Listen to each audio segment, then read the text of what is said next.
All right, we'll just wait for people to join and then we'll get started. Make sure you have a pen and paper so you can take notes. Are you ready to learn? Bring your energy.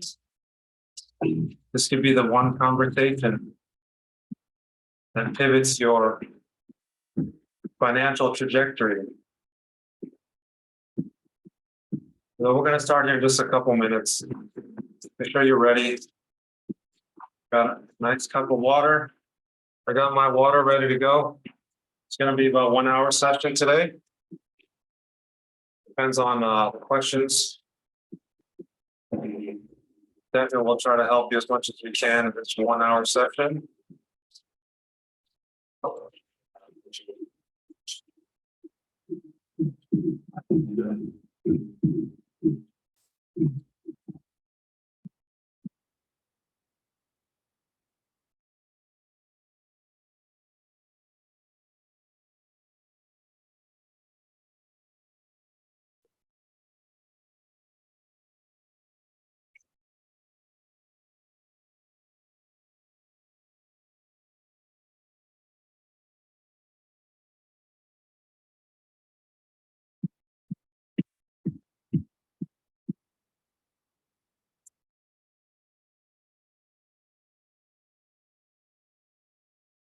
All right, again, make sure you got your pen and paper ready.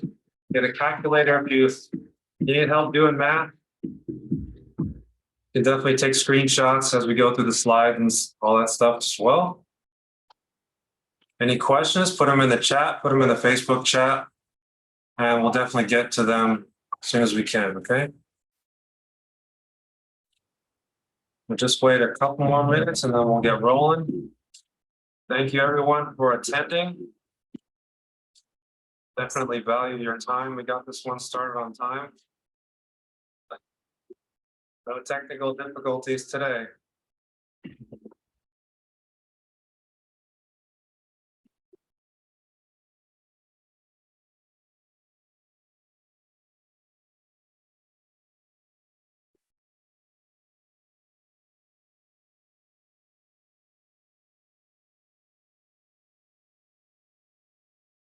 All right, everyone get their pen and paper, get comfortable, a glass of water.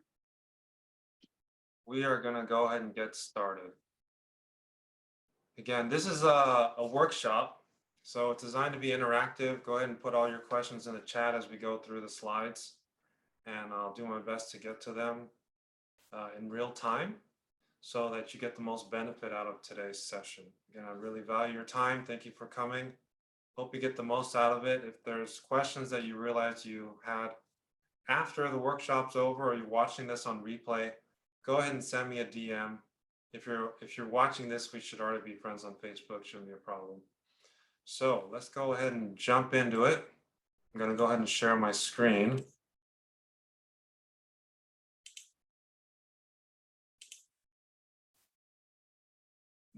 Okay.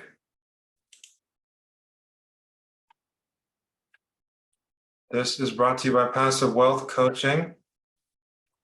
The workshop is called Make $1 Million Profit Where You Sleep. Hopefully you notice the difference between where you sleep and when you sleep. Usually the term is while you sleep, right? So let's see.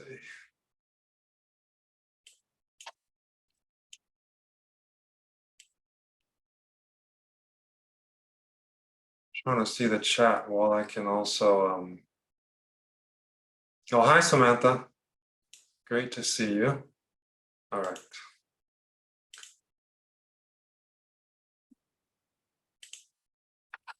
right, so let's proceed. I have to say this disclaimer, okay? Results are not typical. Individual results may vary, and this is not financial or legal advice. Okay, this is just a workshop. So, you know, most people treat the home they live in like it's going to be their home forever. And because of that, they get stuck. And most people trade their time for a paycheck and never invest. I'm sure you know a lot of people like that. Maybe you're one of those people and you know there's a better way.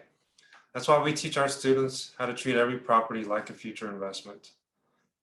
You've probably heard that your home is not really an asset, it's a liability. Well, that's very true. Of course, Kiyosaki teaches that. Definitely one of my favorite teachers, and it's true. For the most part, your single family home that you live in, or your condo, or wherever you're living at, it doesn't pay you money to live there, right? But somehow people expect it to pay them a bunch of money when they want to move. They want to make a lot of profit, and that's when they start treating it like an investment, when they're about to sell it.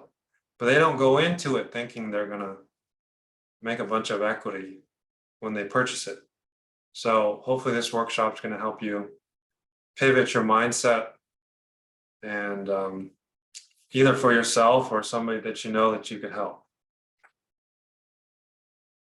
The format for today, first we're going to look at a big view, like from a helicopter, just to get the basic concepts going and understood well. And then we're going to go down to the level of the ants. We're going to get into the weeds in the grass. Okay, so stick around, and the first half is basically going to cover the why, and the second half is more going to cover the how. Okay, I know a lot of people get stuck in the how. That's why we call the how the weeds, the grass. You get stuck in the grass. Don't worry about the how so much. We're going to go over the why first. Okay.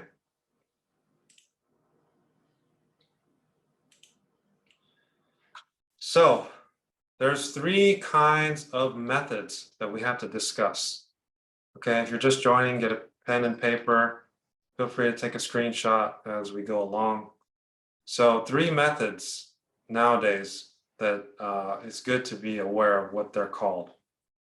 I think everybody knows DIY, right? It stands for do it yourself. Meaning you go ahead and do it yourself, figure it out yourself.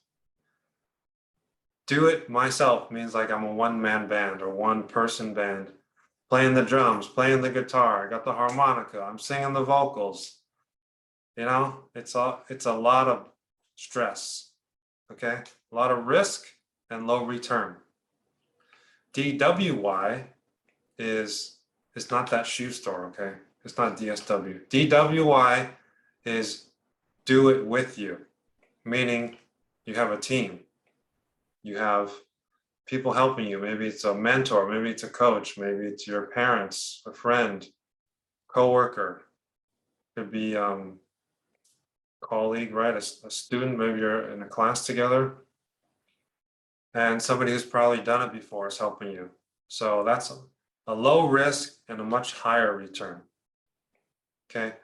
DFY is done for you, meaning somebody does the whole solution for you. You're not involved. You just say, I want to invest in real estate, take my money, boom. So be it. Whatever happens, happens. That's called being a limited partner or owning shares in a REIT, REIT stock. That's a very low return, very low risk. You have no control, no say. You just give the money and you hope everything goes well. Okay, so you can see DIY is a lot of work, and you could fail, you could lose it all. And DFY is no work, basically just give up your money and very low returns. And in the middle, in the sweet spot, you have DWY, done with you solutions. Okay, it's important that you know these terms because they may get thrown at you and you just over your head. But if you keep this in mind, almost all the solutions online now are geared towards these three paths. Okay, so the one we're going to talk about today, we're going to focus on is DWY. Everyone starts out DIY. Trust me, everyone starts out DIY until there's too many instruments to play. And they can't get in sync and they start losing the audience. And then they go to DWY. Okay? So I hope that makes sense. It's all related to real estate, I promise. So we're going to talk about this house because the title of the workshop is Where You Sleep, right? So this was where I slept, this house, for about 8 years. Okay. So we're making $1 million here where we sleep. How did that happen? How the heck did that happen? So you can see the picture of what it looked like before. It was a very, very rundown house. It was red tagged by the city, meaning red tag, meaning it's not appropriate to be occupied by anybody. I mean, by any humans. I mean, there was plenty of animals in there, but no humans, okay? And the picture after is after we put in a lot of work, my wife and I, a lot of DIY work, meaning myself with the hammer, taking a lot of trips to the store, doing the DIY thing, painting, all the free time I got, painting, trying to save money here and there. So yeah, that's the basic view of the property we're going to workshop today. And this is part of the helicopter view. Okay. I know it's kind of small text, but just hang in there with me. So here on the left, we started with one house, the house in the picture. This is the house we started with, okay? Now, I didn't really have this kind of laid out plan because I didn't have any coach or mentor back then. But I just want to show you this vision here because you might need to convince your spouse or your partner that I want to buy a house that's going to make us money more than it makes you feel good or makes you have a pride of ownership, because you want to be able to leapfrog to the next level, right? I mean, do you want to get stuck in a B neighborhood when you could maybe live in a C plus neighborhood, improve it, and then leapfrog to the A neighborhood? I mean, ask yourself that. Would you rather be stuck in a B neighborhood for your whole life, which is most people, or would you rather buy in a C plus, add value? The neighborhood might improve on its own. You make all this money and you can leapfrog with all the profit. You can leapfrog. You know, you have $500,000 tax-free as a married couple every 2 years. No capital gains. Hope you know that. You can leapfrog to your class A neighborhood. Only if you have a plan. If you buy a property, you don't do anything to improve it. You just hope and pray that the market's going to go up. Well, you're not thinking like an investor. You're not adding value. And I don't want to go off on a tangent too much, but that should be your strategy on any place that you enter, any meeting that you enter, any room that you enter, any group. How are you going to add value to the group? Because if you add value, the whole group improves. Okay. So back on track. So this is the storyboard we put together to explain how simple it was for one property to generate, to sprout like a tree, to sprout all this fruit, and then plant the seed for this whole investment portfolio to grow. It all started from the house that we sleep in. Sleep, party, and my dog lives there, and I was not very good at saving money. I'd like to go out a lot, meaning I like to be at the bars more than anything else. Didn't have a child back then, you know, very little responsibility except working. So I didn't really have my act together. It may seem like that now, but I'm explaining this to you to impress upon you that you don't have to have your act 100% together to make it either. You can make plenty of mistakes with real estate and still make a fortune. Let me repeat that. You can make plenty of mistakes with real estate and still make a fortune as long as you keep going. Just don't ever quit. Don't ever stop. That's the key. Do not stop. These little cycles we're going through, just as a macro view, you can read Tony Robbins' book, Unshakable. He talks about how there's mini recessions every 4 years.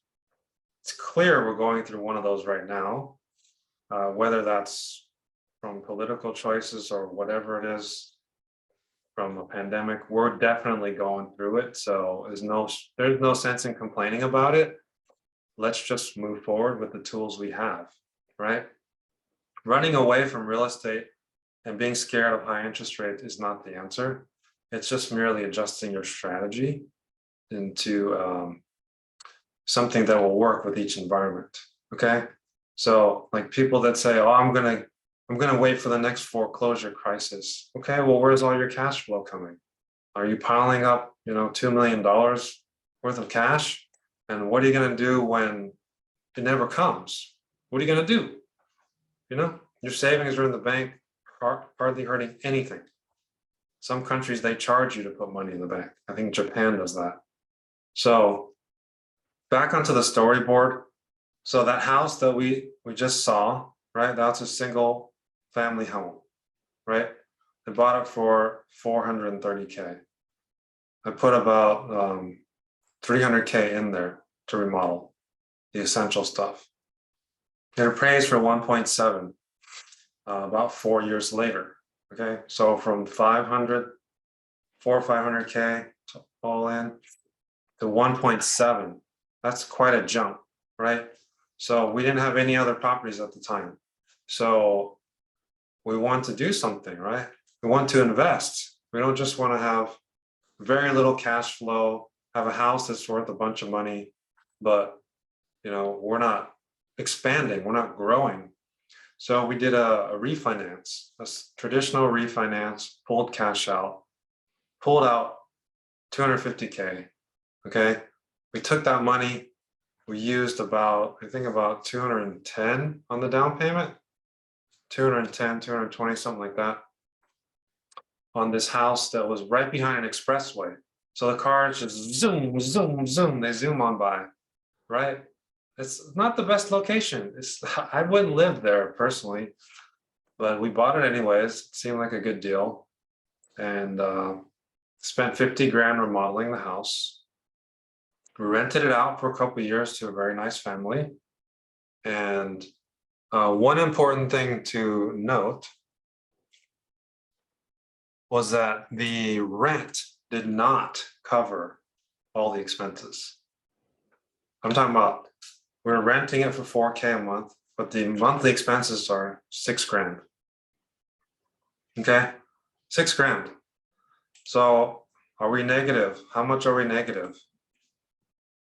2 grand, right? So we're negative. And was it a comfortable situation? Not really. I mean, but what can you do?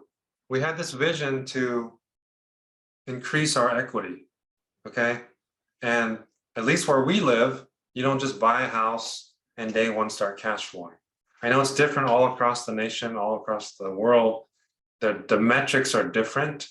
And I'm just showing you our actual case study, what we experienced and what we had to deal with. Because some people say, oh my gosh, I would never pay a tenant to live there. Well, that's fine. You don't have to. You could go buy a house in Texas or Arizona if you want a cash flow, right? But just know your data, wherever you're at, just know your data, know your exit. So for us, we bought the cheapest house in the neighborhood, crappy location on an expressway, and put 50K into it, okay? A year later, we refinanced that property, okay? So if you follow me. We bought the single family home, improved it, refinanced out 250K, used that straight up to buy and remodel. That's money to buy and remodel our first investment property, our first serious investment property that we're going to hold, okay? We did flip homes in the hood, but we never held on to them. We just sold them, paid tons of tax. That was many years ago, before this. And then, so we used the 250K, bought that first serious investment house. And then a year later, like, what is it? A year and 3 months later, pulled out 200K from that crappy house by the expressway. Okay, used it as a down payment to buy another house. So now we have 2 investment houses. These are single family homes. Again, the second single family home, I'm paying out about 2K for the people to live there. This one was a little bit more expensive. It was like $825. Okay, and the reason we bought the second house in the particular location is because I heard someone saying that You guys know Apple computers, right? Some of you must have an iPhone. Some of you on the workshop must have an iPhone. I have an Android. Don't hold it against me. You heard of the Apple headquarters, which is the OG headquarters. You heard of the spaceship, which is that circular building. Have you heard of the Apple Flower campus? It's like a flower petal. Looks like the petals of like an orchid flower. I didn't either until I heard someone talking about it. Long story short, it's located somewhere in Sunnyvale, near Lawrence Expressway and Duane, I believe, right near a Lowe's Home Depot. I'm right near the Lowe's Home Depot region, and that was news to me. So I came to my wife and I said, honey, we got to do something about this. Like, this is not well-known information. Let's go buy a house there as close as possible. There's not a lot of homes in the industrial area, right? But I said, let's go pick a pocket within walking distance. There has to be a home there. So we found this home, we bought it. Again, it's near a busy street. It wasn't like the best location. It definitely wasn't the best house. It was a bargain. So that's why we bought it. When you don't have a lot of money, you can't really say, oh, I want the best house in the best neighborhood.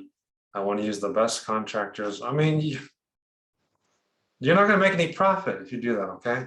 So there's a little bit of risk involved, and we had to take that. To grow, we had to take a little bit of risk. That's just how it goes.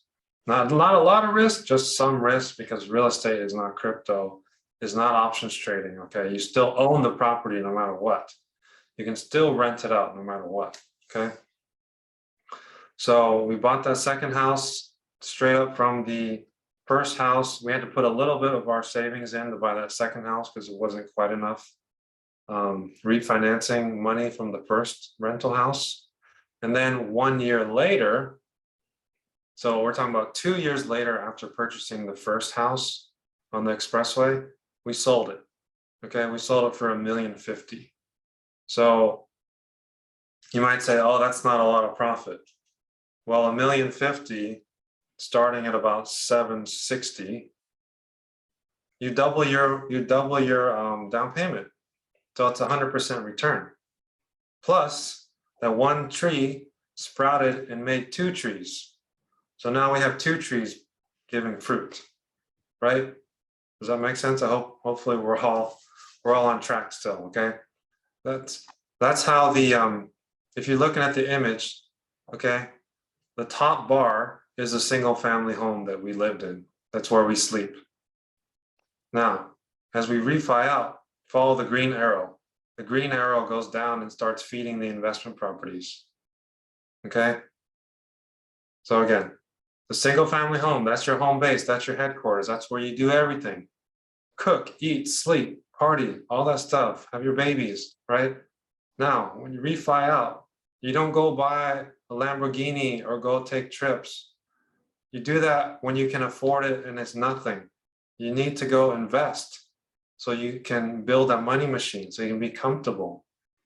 So you can pay for your kids' college in cash. You don't care, right? You do what's important without hesitating, okay? So if you need someone to hold you accountable, get someone to hold you accountable. If you're not good at spending or using your money when you make a bunch of it, get someone to help you. It's okay to ask for help. And it maybe shouldn't be your spouse. Maybe it should be an outsider. So the single family home, the top blue bar, feeds down to the first investment properties. Okay, that's the green arrow going down. Now, from the transaction, the first home on the expressway we sold, now 1 tree, we sold it. That split into 2 smaller trees, meaning we sold that for $1,050,000 and we split it to 2 small homes in Santa Cruz. You follow me? So we're growing. The point is to always grow.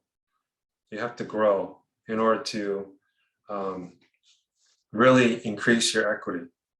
Because if you want to own an apartment complex, then you can increase the rent, like 30 units at one time. If you have a house, you can increase the rent one time because you have 1 tenant. And the whole idea is to scale up to apartment complexes. That should be the goal. That could be a huge goal for some of you, but maybe the first goal could be buying that first property. Okay. I just knew that we had to expand. So we bought the 2 homes, small homes. I'm talking about really, really small homes in Santa Cruz. Bought one for $715, put $50K into that, held it for 3 years. We even used it for some personal reasons, like there was a little studio and we used it to go to the beach. We literally went to the beach every weekend. Every weekend, my wife is pregnant, she loves fresh air. We go there, we walk on the beach, take the dog, walk on the beach, and we rented the rest of the house out. So even that, it was positive cash flow. I mean, we were just shocked. We were shocked at what our trees, what kind of fruits they were producing, that we had this little hideaway at the beach, and it was paying for itself, and it was, increasing in value. So 3 years later, we sold it for 900. Again, doubled our equity. So from 200 something down, it went to 400 something for the next property. Okay. So you see how this kind of snowballs if you do it right? You do it right, you have a little bit of this discipline. We look, I'm trying to tell you from the beginning, one good choice can lead to so many fruits. Everybody loves fruit, but you may not like planting the tree. But you only have to do it once. As long as you just water that sucker, it's not going to die, right? Eventually it's going to give fruit. Even an avocado tree will give fruit. Damn slow, but it'll get fruit eventually. So this second home we purchased, crappy location, directly on Highway 1. You see the theme here? It's okay to purchase in bad neighborhoods and bad location, as long as you have a plan. So that's on PCH, Highway 1, as it's known as around the world, PCH. It's a very, very busy street.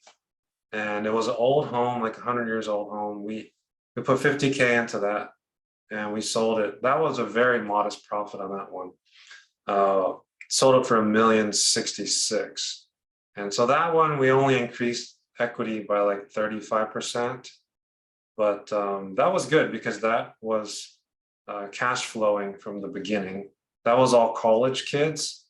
So the rent was pretty high for UC Santa Cruz. And that was a good one. That was a good one. That one, see that one, we didn't even exchange that one. That one, we actually ended up cashing out because the profit margin was so small that that's when we cashed out. Because if the profit's so small, and if you want to cash out, a few $100,000 to do something with, that's the one to do it on. Don't cash out the property when you have a huge tax bill and you're taking out 300 and then you have to pay 150 in tax. It doesn't make sense at all. But if you're taking out 300 in proceeds and you have to pay 50K in tax, well, I think that's worth it. If you're going to do something good with the money. Again, don't do something stupid with the money. You're going to regret it. It can be hard for a lot of people to accrue, a few $100,000. Okay. So again, single family home that we lived in, slept in, boom, refi, that fed the first property, which fed the second property. The first property sold, which fed 2 more properties. The first property before we sold it, refi, it fed the third property. The second property, there was a second property, the flower campus next door. So at that point, we're holding 3 rental single family home properties. Okay.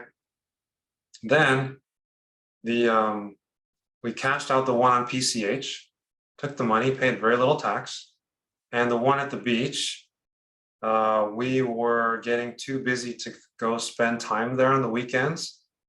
And so we decided to go ahead and sell it. We sold it and we ended up buying, it was an incredible upgrade from a little bungalow It was a single family home that we carved out a little space for us to spend time on, to a legit legal triplex on like 2 blocks from the beach in Rio del Mar, Aptos. Just a beautiful, beautiful property. I would definitely spend a lot of time there if we weren't just so busy. I love that place. You can walk to the beach. I mean, talking about walk to the sand. Just a gorgeous property. That's for sale right now. We bought that for 1.35, put 80 grand into it. It's for sale. We got 2 offers at 1.8. Unfortunately, I wasn't ready to sell at the time we got the offers, and it hasn't sold yet. So that's the reality of today's market. But it shows you how quick your money can double, double, double. Okay, so just that straight line from the home on the expressway, selling that, buying 2 houses in Santa Cruz, selling one, not even keeping 2, selling one, cashing out, keeping the small one. In one flip later, we're already back to 1.8 million. It just like, you don't have to be perfect. Your plan does not have to be perfect. You don't have to have all your eggs in it all the time, like all in, like poker table. No, listen, if you've made $1 million in good choices, you need to shave off 200 grand, go ahead. You did some great things. You need to take care of your family, maybe buy a new house, or you need to replace your car or whatever it is, you know, expand your business, right? Rent an office, whatever it is, whatever plans you got. There's no rule against that. You can still make your portfolio grow, as I'm showing you right here. Okay, so, and what do we do with the house by the Apple Flower campus? We'll just call that Cypress because that's the street it was on.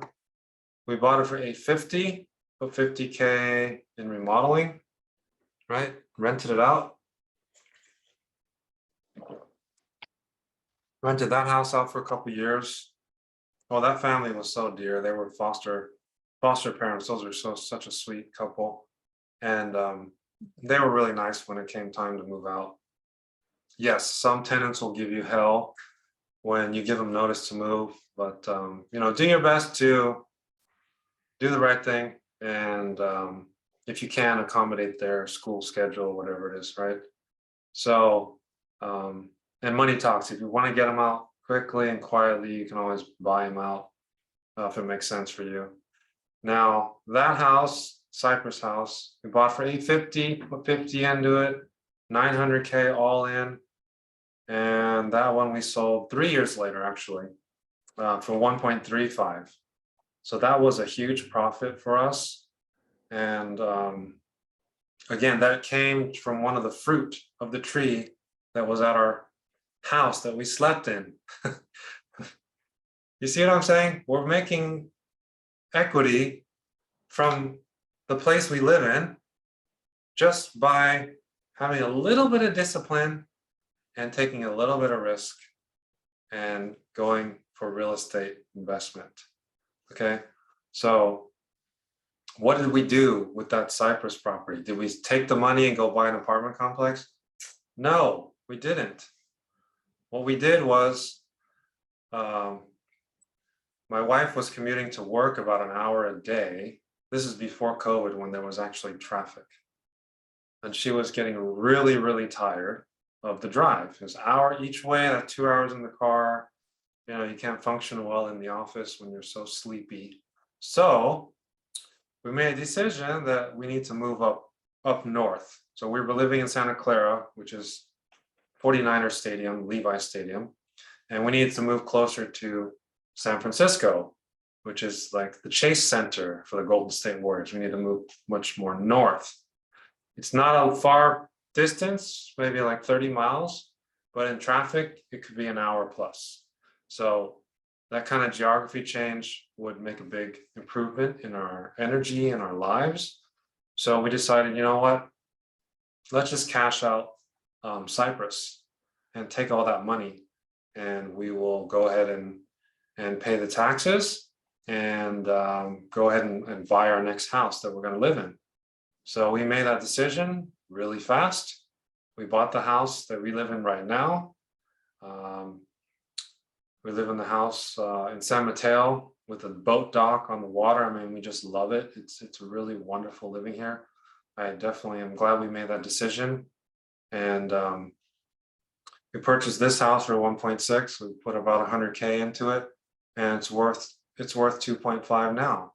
So we didn't make a bad decision. You see, we could have easily also bought an apartment complex with that money, right? With 600 some down, 600K down. We could have bought an apartment complex, but then our personal life would have been suffering. I mean, it would not have been as improved as it is today. So you got to really look at your whole situation as your life. Like, what's your quality of life? Why are you doing this? What is your why? Why are you investing? What are you going to improve? Whose life are you going to change? Your own, your kids, maybe your sister, your brother, your parents, right? Whose life are you going to improve? So if you have the why in mind, then when the little difficulties come or it's time to make tough decisions, then you'll know that you're not going to hesitate. Okay. So hopefully this map is making sense. And so from one fruit, the refi, boom, we got 2 homes. Then 2 homes turned into 3 homes, and 3 homes turned into 2 homes. See, because 1 home was for my personal use. Okay, and then 1 home became 1 triplex, remained an investment property. Now we still own that original house. We decided to rent it out. As soon as we moved out, rented it out. And before we did that, we did a refinance. We pulled out 300K, and 300K. So that's the second fruit from the original house. Boom, we bought a 4plex in San Jose near Valley Fair Mall. We bought that for $1.1 million. Put about 30K into it. It cash flows very nice. That's the thing about it. Some properties will cash flow right away. Some take a little bit of time to do rent bumps. And then from there, you see a pattern here. We refinanced that property. So a refinance, a purchase, and then a refinance. I'm not putting in any extra money. Some people like to refer to this as infinite returns. See, when you're using free money, like you're using house money, they would say in the casino, right? You're playing with house money. It's infinite returns. It's not coming from your pocket. So would you like to do that? I mean, are you taking any steps to do that? So from the refinance of that 4plex in San Jose, we did a joint venture with partners. And together we flipped $9 million, 25 units. We flipped it 1 year later for 10 million. So we chopped up the profit, $1 million profit. And that was fun. But the partners wanted to split. So if the way it works, if every single partner has to agree to roll 1031. If they don't, then everyone goes their separate ways. And so we took our money, took our funds, and bought another 4plex. So you see the math, how simple it is to grow. Single family home. I refied once, that's done. Now I refied another time, bought a 4plex. From that 4plex, refinanced, bought into a joint venture. The joint venture didn't want to continue, bought another 4plex. So that's 2 4plexes in the span of 3 years. That's less than 3 years the whole process took. Okay. So that's how you go from that's the big picture view, how you go from one single family house where you're sleeping in to a little portfolio that is still growing. We're currently in the process of buying 2 apartment complexes. So we're done with residential. We're completely done with the small properties. Now we're moving on to the mid-size apartment complexes. Okay, that's the big size view. Now this house, This house that we slept in, that we lived there for 8 years, 430K, okay? And we just sold it, literally just sold it 2 weeks ago for 2.2. Closing expenses, 200 grand. We paid the loan, which was $1 million, right? Because we refinanced 2 times, remember? So how can the purchase price be that and the loan be that? Well, we refi twice, that's what happens. We came out with $1 million, okay? Original down payment to buy it at the original price was 80K. So what's the return on investment? You guys can all do the math, right? Not only is it producing fruit to refinance to buy more deals, the house itself, when you sell it, it's $1 million. It's time. That's enough to go buy a little apartment complex. You see? But if you didn't make the right choice in the beginning, if you bought a home just so it's brand new, it's a brand new condo and a brand new development because you want new carpet or you want upgraded countertops, you're thinking like a consumer. You're not thinking like an investor. An investor will go in and see, where can I add value? Where can I add value so I can get the return, right? If you're thinking, I just want a return now, I deserve it.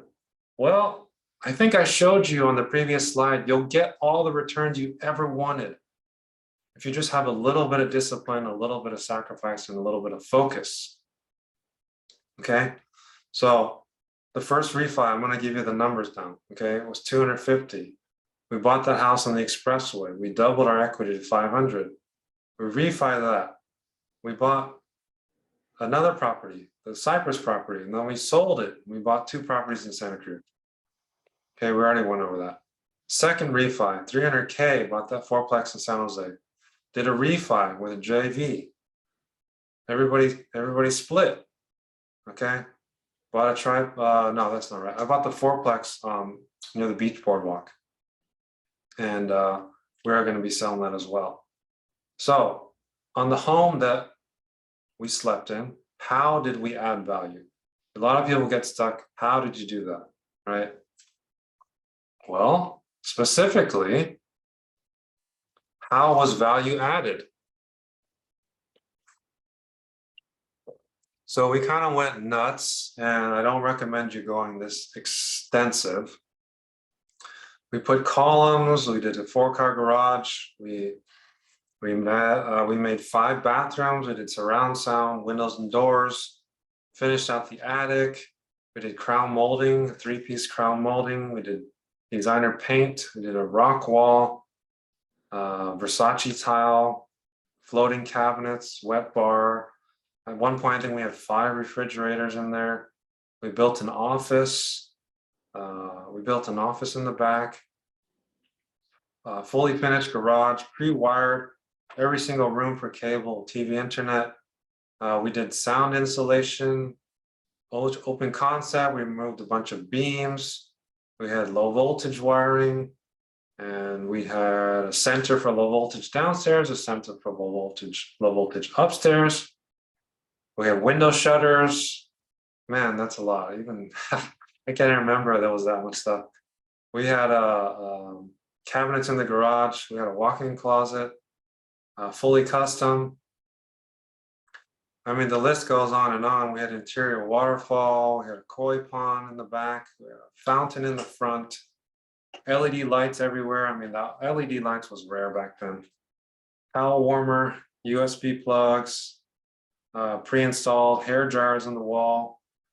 We have reading lights. Yeah, reading lights. Again, it's just a lot of amenities to make this dump. I showed you the picture at the front. It was a dump to turn it into a custom home level, to make it the best house in the neighborhood, which is a mistake, by the way. Don't ever be the best house in the neighborhood. Be 10% lower than the best house in the neighborhood. Okay. The list goes on and on. I mean, we went all out. Every inch of the house was finished, indoor and out. Every system in the house was replaced, and whether it was plumbing, HVAC, electrical, drinking water, laundry room, even had a drain to prevent flooding and water damage. I mean, we went all out. So Noel had a question. When you purchase a new property, you're required to live in it for any period of time, or can you rent it right away? So I think the general rule is ask your CPA, but if you want the unofficial answer, it's 2 out of 5 years. So 2 out of the last 5 years, okay? I think the 1031 company said it this way as well in the interview, is if, what is it, 2022, right? So between 2017 and 2022, if you rented out that house for 2 out of the 5 years, then you can consider it an investment property and 1031 exchange it. But if it's less than that, requirement, if you only rent it out for say 6 months, then you'd have to pay tax on whatever amount is higher than the 500K married couple exemption. This is only for the United States, okay? So when we started renting out the house in full, it was, this is an actual income statement, okay? I'm showing it to you. $72,800 a year we're getting from that house. So I'm happy to live in it, happy to refinance it twice, happy to rent it out, because this thing was cash flowing pretty good, okay? I mean, for the amount it's worth, it's nowhere near the amount of rent an apartment complex can get, but it was cash flowing pretty good. So we're happy with that, okay? So that's the importance of setting up your property with rental potential, potential to grow, potential to refinance, and of course, you should be comfortable, okay? But the comfort can come from your next property. It doesn't have to come from your property right now, okay? So we even did a partial solution. So while we lived there, we had 2 extra rooms. We had 2 extra rooms. We did not like cook dinner together or anything like that. These were rooms with exterior doors. We never saw them. They never saw us. We didn't share a bathroom, nothing like that. They were master suites. They had exterior doors, and that generated $2,500 a month. And that was pretty nice because that covered 40% of the cost. So if there's a way for you to do that, and you're like, ew, I don't want to share my property with somebody, but you know, when the money comes in, I don't think you'll be bothered. Okay, we basically set up a side door for them with a combination padlock, and we just used the backyard a little bit less, but it didn't matter. We had a party, huge party. We said, hey, look, we're gonna have a party. You're welcome to come. Apologies for the noise in advance. And there was never ever a problem, okay? Again, let's dive into what the property was before. It's really disgusting, very, very gross, okay? There's Mindy, very enthusiastic. It's very important to have a partner that supports your ventures, okay? This house was always flooding in the front, okay? This is not a good thing. It's not a swimming pool. There's a fireplace we had to get rid of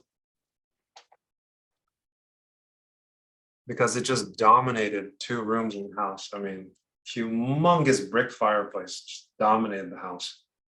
That was a lot of work. We added on a garage in the back. That's my old truck. I used to be driving that truck, swinging those hammers for about 8 years. Brought some concrete. There was a water leak at the house, so everything turned moldy. Had to tear out walls. This is the spot for the new water heater. You can see the plumbing stubs out. This is what the house looked like for a long time while it was getting remodeled. It's just a dump. I mean, look at it. Would you live there? And then as we get going on, now we start doing some fun stuff. This was a custom bench and a waterfall. The blue tape is where a waterfall went. This is a master bathroom upstairs with a floating sink. At that time, floating was a brand new thing. We put plugs inside all the cabinets, plugs everywhere.